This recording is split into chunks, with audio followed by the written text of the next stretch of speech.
Hello everyone. তো দেখো আমরা চলে গেছিলাম মল।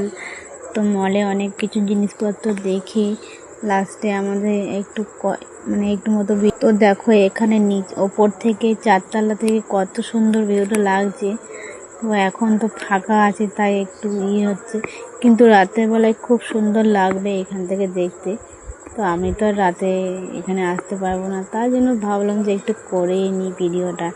তো তোমাদের কেমন লাগছে কমেন্টে জানিও। 2-3 ঘন্টা পর দাঁড়িয়েছিলাম, ঘুরে ঘুরে পায়ে ব্যথা হয়ে গেল। তো বাইরে লাস্টে এলাম, তখন আমি একটু ছাওয়াতে বসলাম আর রোদ গরম। তারপরে এখানে দেখো আমি এখানে আংটিটা দেখছিলাম, রিংগুলো খুব ভালো লাগলো, কিন্তু এত দাম, 250 টাকার দাম। নিতে আর ইচ্ছে হলো না দাম দেখে। তো ভাবলাম চলো একটু ভিডিওই করে নিই, নেওয়া তো হবে না।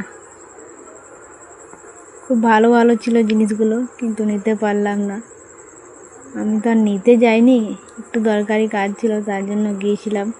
তো সেরকম টাকা পয়সাও নিয়ে যাইনি, কি আর বলবো। খুব সুন্দর, আমার পছন্দ হয়েছিল। আমার রিং খুব পছন্দ সব কিছু জিনিসের থেকে। তো ভাবলাম যে একটু ভালো